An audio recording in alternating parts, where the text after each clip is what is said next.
Hello दोस्तों, स्वागत है आपके आदि सर की क्लास में। दोस्तों आज है 19 सितंबर और मैं लेकर आया हूं बड़ी इंपॉर्टेंट न्यूज़। आज हम पढ़ेंगे कि किस तरह से नए संसद भवन का आगाज हो चुका है और किसके द्वारा वहां पर पहली बार ध्वजारोहण किया गया था। उसके बाद हम समझेंगे यशो भूमि क्या है। उसके बाद हम समझेंगे अभी सबसे पहले यूनेस्को की सूची में अभी 41 स्थल कौन सा शामिल कर दिया गया है। तो जबरदस्त आज प्रश्न आपको मिलने वाले हैं, क्वेश्चन आपको मिलने वाले हैं। चलते हैं आज का पहला क्वेश्चन। पहला क्वेश्चन है, भारत का 41 वर्ल्ड हेरिटेज साइट, भारत का 41वां विश्व धरोहर स्थल किसे चिन्हित किया गया है। दोस्तों यूनेस्को की एक बैठक हो रही है, विश्व धरोहर बैठक हो रही है, वो हो रही है सऊदी अरब में। और वहीं पर अनाउंसमेंट हुआ है कि इस बार भारत का 41वें स्थल के रूप में शांति निकेतन 1863 में कलकत्ता में शांति निकेतन की स्थापना की थी एक आश्रम के रूप में रविंद्रनाथ टैगोर ने। 1901 में उसे एक स्कूल या कला केंद्र के रूप में स्थापित किया गया था। 1921 में वह विश्व भारती विश्वविद्यालय के रूप में स्थापित हुआ था और वह 41 वर्ल्ड हेरिटेज साइट भारत का, जो कि अभी यूनेस्को की सूची में शामिल हुआ है। अगर मैं यूनेस्को की बात करूं तो यूनेस्को की स्थापना 16 नवंबर 1945 को हुई थी और इसका हेडक्वार्टर पेरिस में है। यूनेस्को जो है यह एजुकेशन, साइंस और कल्चर पे काम करता है। United nation education, science and culture organisations. अगर मैं बात करूं 41वां स्थल जो है शांति निकेतन है, तो 40 नंबर पे 40वां था धौलावीरा। धौलावीरा पड़ता है गुजरात में, जो 40वां स्थल था। जबकि 39वां स्थल जो था उसका नाम था रामप्पा मंदिर। रामप्पा टेम्पल जो था वो 39 था। अगर मैं बात करूं यूनेस्को में सांस्कृतिक विरासत स्थल के रूप में भारत में कुल कितने प्लेस हैं जो कल्चर से जुड़े हुए हैं, टोटल 14 स्थल हैं। और इसमें दुर्गा पूजा जो वेस्ट बंगाल का है, ये 14वां सांस्कृतिक विरासत स्थल के रूप में शामिल हुआ है। मिश्रित विरासत स्थल के रूप में मिक्स्ड हेरिटेज जो है कंचनजंगा सिक्किम में जो स्थित है, यह चोटी भी है, यह हिमालय में भारत की सबसे ऊंची चोटी है। अब यहां पर दो चीजें आ जाती है, मूर्त धरोहर और अमूर्त धरोहर के रूप में। मूर्त धरोहर कितने हैं और अमूर्त धरोहर कितने हैं? टेंजेबल और अनटेंजेबल। टेंजेबल मतलब होता है, मूर्त धरोहर मतलब है जिस चीज को हम टच कर सकते हैं।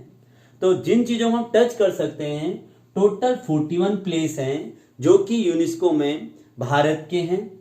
जबकि अमूर्त का मतलब होता है इनटचेबल, जिन्हें हम नहीं टच कर सकते, जैसे मेले होंगे, जैसे अभी यहाँ पे दुर्गा पूजा बोला मैंने, ठीक है। तो ये सब क्या होते हैं, अमूर्त होते हैं। और टोटल जो हैं ये 40 प्लेस हैं। तो दोस्तों ये है आज का पहला इंपॉर्टेंट न्यूज। अब चलते हैं अगले क्वेश्चन की ओर। दोस्तों अगला क्वेश्चन मैं लेकर आया हूं नई संसद भवन, जिसका अभी 17 सितंबर को, परसों ही 17 सितंबर को हमारे उस उपराष्ट्रपति जगदीप धनखड़ जी के द्वारा झंडा फहराकर ये नया सेशन जो 18 सितंबर से कल से विशेष सत्र जो मोदी जी के द्वारा बुलाया गया है उसका शुभारंभ किया है। तो कुछ नए संसद भवन से लेकर क्वेश्चन आया और बहुत इंपॉर्टेंट है पेपर के लिए। जैसे पहला क्वेश्चन है, नए संसद भवन का आधारशिला ये रखी गई थी 10 दिसंबर 2020 को। जबकि ये जो प्रोजेक्ट है ये सेंट्रल विस्टा के अंतर्गत ये नया संसद भवन बनाया गया। इसके जो डिजाइनर है उनका नाम विमल पटेल वास्तुकार। इसका जो आकार है ये आपका त्रिकोण आकार का है। इसमें 3 द्वार हैं, ज्ञान द्वार, शक्ति द्वार, कर्म द्वार। ज्ञान द्वार, शक्ति द्वार और कर्म द्वार है। इसमें लोकसभा की 888 सीटों में बैठने की व्यवस्था है। वैसे दोस्तों वर्तमान में लोकसभा जो है जो आपकी आर्टिकल 81 में आता है, और उसमें टोटल 543 मेंबर्स हैं। लेकिन यहाँ पर बैठने की व्यवस्था जो है वो 888 सदस्यों के लिए की गई है। और इसका जो चैम्बर है, जो चैम्बर लोकसभा का बनाया गया है, वो जो हमारी राष्ट्रीय पक्षी मोर, नेशनल बर्ड जो है मोर, उसकी थीम पर आधारित है। अगला, राज्यसभा की बैठने की व्यवस्था जो है 384 सदस्यों की गई है, जबकि वर्तमान में राज्यसभा में टोटल 245 मेंबर हैं, जिसमें 233 जो हैं इलेक्ट होते हैं, एमएलए के द्वारा चुने जाते हैं, जबकि 12 मेंबर जो होते हैं ये नॉमिनेट होते हैं राष्ट्रपति के द्वारा। उसका चैम्बर, राज्यसभा का चैम्बर जो है ये कमल, जो हमारा राष्ट्रीय पुष्प है, उसकी थीम पर आधारित है। अगर संयुक्त बैठक हो जाती है, ज्वाइंट मीटिंग अगर हो जाती है, आर्टिकल 108 का इस्तेमाल करते हुए राष्ट्रपति अगर ज्वाइंट मीटिंग बुला देता है। ज्वाइंट मीटिंग कब बुलाई जाती है? जब कोई सामान्य विधेयक, जब कोई जनरल बिल किसी हाउस में पेंडिंग हो, लंबित हो, और वो देश के लिए बहुत जरूरी हो, तो राष्ट्रपति दोनों सदनों की बैठक बुलाता है, और उस बैठक में जो अध्यक्षता होता है वो लोकसभा का अध्यक्ष करता है। भारत के इतिहास में 3 बार ऐसे हुआ है जब ज्वाइंट मीटिंग हुई है। एक सबसे पहले 1961 में जब दहेज निषेध कानून लाया गया था, डॉरी प्रोहिबिशन। दूसरा जो है 1978 में जब बैंकों का राष्ट्रीयकरण किया गया था, 1978। और तीसरा तब 2002 में एक कानून लाया गया था, पोटा, POTA, prevention of terrorism act. 3 bar joint meeting हुई है, और अगर ज्वाइंट मीटिंग बुलाई जाएगी भविष्य में तो टोटल 1272 सदस्यों की बैठने की व्यवस्था एक हॉल में है। अगला, इसका उद्घाटन, नए संसद भवन का उद्घाटन 28 मई 2023 को मोदी जी के द्वारा किया गया था, और कंपनी टाटा प्रोजेक्ट इसे बना रही है। और इसमें जो लोकसभा के अध्यक्ष हैं, उनके बगल में सिंगोल जो छड़ी है उसे रखा गया है। सिंगोल दोस्तों क्या था? ऐसा था, चोल साम्राज्य से जुड़ा हुआ है सिंगोल। ऐसा माना जाता है कि जब चोल साम्राज्य का कोई राजा सत्ता दूसरे राजा को स्थानांतरित करता था तो उसे सिंगोल की छड़ी देता था, छड़ी होती थी। तो 1947 की बात है, जब ब्रिटिश सरकार, जब हमारा देश आजाद हुआ था, तो ब्रिटिश ने जवाहरलाल नेहरू जी को एक छड़ी भेंट की थी कि सत्ता जो है भारत के नेताओं को दी जा रही थी, तो वही छड़ी जो है जिसे सिंगोल कहते हैं, उसको रखा जाएगा लोकसभा अध्यक्ष के बगल में। दोस्तों, इस पूरे के पूरे नए संसद भवन में 1200 करोड़ रुपए का खर्चा आया, और इसी दिन एक 75 रुपए का सिक्का लॉन्च किया गया, क्योंकि आजादी का 75वां वर्ष गांठ भारत मना रहा था, अमृत उत्सव भारत मना रहा था, और इसीलिए 75 रुपए का सिक्का लॉन्च किया गया था। 17 सितंबर 2023 को, परसों ही, जगदीप धनखड़ जी जो हमारे उपराष्ट्रपति हैं, उनके द्वारा ध्वजा फहरा कर इसका शुभारंभ हुआ है।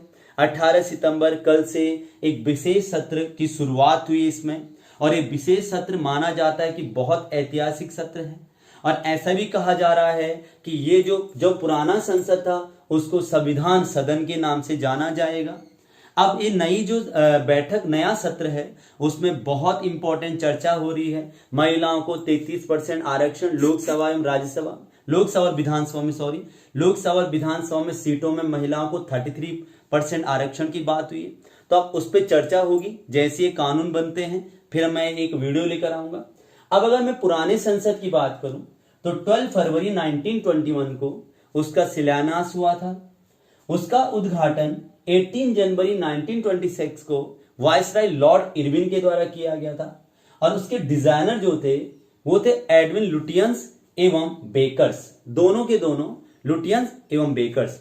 दोस्तों, सेंट्रल विस्टा के अंतर्गत जितने भी हाउस हैं, चाहे पार्लियामेंट हाउस हो, चाहे प्रेसिडेंट हाउस हो, चाहे अमृत उद्यान, अमृत गार्डन आपने सुना होगा, इन सब के डिजाइनर जो हैं ये एडविन लुटियंस और बेकर ही हैं। और ये बहुत इंपॉर्टेंट नाम है एडविन लुटियंस, जिन्हें कि मॉडर्न दिल्ली का, आधुनिक दिल्ली का पितामह भी कहा जाता है। दोस्तों, अगर मैं पार्लियामेंट की बात करूं तो ये आर्टिकल 79 में आती है संसद, और राज्यसभा 80 में आता है, और 81 में आपका लोकसभा आता है। अगर क्वेश्चन आते कि संसद के कितने सदन होते हैं तो 2 सदन, लोकसभा राज्यसभा। और अगर आता है कि संसद के कितने अंग होते हैं, तो 3 अंग होते हैं, लोकसभा, राज्यसभा और राष्ट्रपति। और राष्ट्रपति आता है आर्टिकल 52 में। दोस्तों अब जैसे ही नए संसद भवन में नए कानून बनेंगे तो जल्द आपको बताया जाएगा, अवगत कराया जाएगा। अब चलते हैं दोस्तों आज के अगले क्वेश्चन की। दोस्तों अगला क्वेश्चन है, आजकल नई दिल्ली बड़ी चर्चाओं में है। पहले तो आपने देखा होगा कि मंडपम के लिए बहुत चर्चाओं में रहा था, जहां पे मंडपम में देखा होगा G20 की अहम बैठक हुई थी और G20 सदस्य देशों की बैठक मंडपम में हुई थी। अभी कुछ ही समय पहले की बात है, और 9 और 10 सितंबर को। और आज बहुत महत्वपूर्ण दिन, अभी आपने देखा होगा कि नए संसद भवन का शुभारंभ हो चुका है और यहाँ पर यशोभूमि के पहले पार्ट का उद्घाटन भी हो चुका है। यशोभूमि वो क्षेत्र है जहां पर इंटरनेशनल कन्वेंशन और एक्सपो सेंटर बनाया गया है। इंटरनेशनल कन्वेंशन मतलब जितने भी समिट होंगे, बैठकें होंगी अंतर्राष्ट्रीय स्तर पर, जितनी भी बैठक भारत की होगी, वो सब एक नया एक ऐसी जगह चिन्हित की गई है जिसका नाम है यशोभूमि और जिसका उद्घाटन किया गया है। और वहां पर सबसे बड़ी LED स्क्रीन भी लगाई गई है। अगला क्वेश्चन है, हैदराबाद लिबरेशन डे।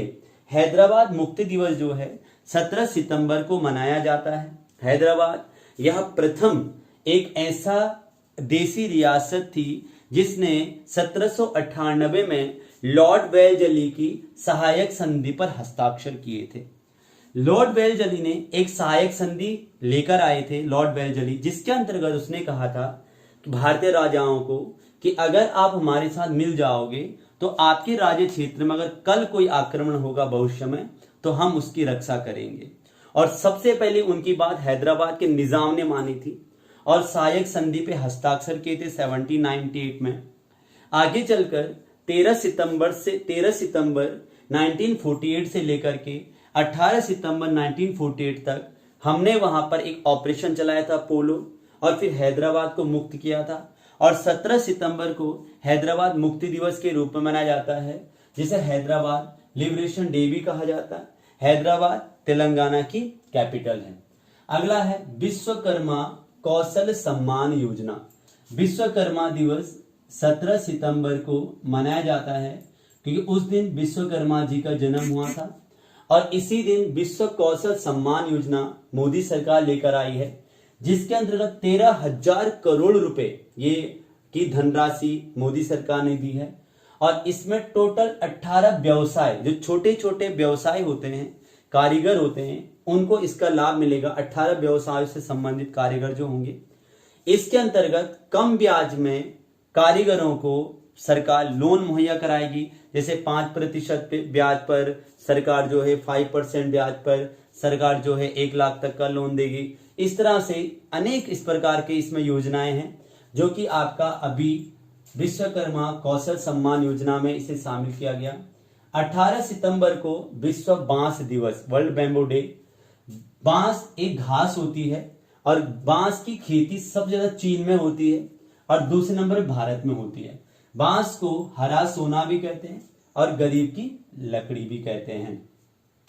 दोस्तों अभी डायमंड लीग हुई है और हाँ, यहां पर एक स्विच कर रहा हूं। विश्व बांस संगठन, विश्व बांस संगठन जो है 2005 में बना था। इसका हेडक्वार्टर बेल्जियम में है, वर्ल्ड बैम्बो ऑर्गेनाइजेशन। अगला है डायमंड लीग। डायमंड लीग जब पिछली बार हुआ था तो हमारे नीरज चोपड़ा, डायमंड लीग जो है भाला फेंक से संबंधित है, इस बार ये अमेरिका में हुआ है। पिछली बार डायमंड लीग में नीरज चोपड़ा जी ने गोल्ड मेडल जीता था, लेकिन इस बार उन्होंने सिल्वर मेडल हासिल किया है। दोस्तों चलते हैं अब अगले क्वेश्चन की ओर। दोस्तों अगला बहुत महत्वपूर्ण कॉन्सेप्ट है और वह है पैरा कमांडो बनने वाली पहली महिला सर्जन। जो पैरा कमांडो बनने वाली पहली महिला सर्जन कौन है? उसका नाम है पायल छाबड़ा। अब कुछ महिला से संबंधित इंपॉर्टेंट कॉन्सेप्ट लेकर आया हूं, जैसे गीतिका श्रीवास्तव, बहुत इंपॉर्टेंट नाम है। पाकिस्तान में भारत की पहली महिला उच्चायुक्त high commissioner, first women high commissioner of India in Pakistan. अगला जय वर्मा, रेलवे बोर्ड की पहली महिला अध्यक्ष और CEO अगली है मिशेल बोलाक। मिशेल बोलाक जो है ऑस्ट्रेलिया में सेंट्रल बैंक जो है उसकी पहली महिला गवर्नर है। अगला नाम है सेलेस्ते साउलो। सेलेस्ते साउलो जो है ये विश्व मौसम विज्ञान संगठन की पहली सेक्रेटरी है, महिला सेक्रेटरी। अवनी चतुर्वेदी सुखोई लड़ाकू विमान चलाने वाली पहली महिला है। शिवांगी सिंह राफेल उड़ाने वाली पहली महिला है। दीपिका मिश्रा वीरता पुरस्कार पाने वाली पहली महिला एयरफोर्स अधिकारी है। Nandini Gupta miss India 2023। Shiva Chauhan Siachen glacier जो है इसमें तैनात प्रथम महिला अधिकारी है। और विजय लक्ष्मी जिनकी निधन हो गया है भारतीय वायुसेना में, ये पहली महिला अधिकारी हैं। तो दोस्तों उम्मीद करता हूं आपको बहुत बढ़िया सेशन लगा होगा। आपसे मुलाकात फिर होगी और लगातार मेरा प्रयास यही है कि आपको कम समय में ज्यादा से ज्यादा चीजें दूं और केवल एग्जाम ओरिएंटेड दूं। दोस्तों पर डे में बहुत सारे न्यूज होते हैं, पर डे में बहुत सारे करंट अफेयर्स होते हैं, लेकिन हमें वही पढ़ना है जो एग्जाम ओरिएंटेड है। और दोस्तों आप बिल्कुल अच्छे से नोट्स बनाएं, पूरा वीडियो देखें, शेयर करें, लाइक करें, सब्सक्राइब करें और बने रहें। मुलाकात होगी अगली बार। बहुत बहुत धन्यवाद।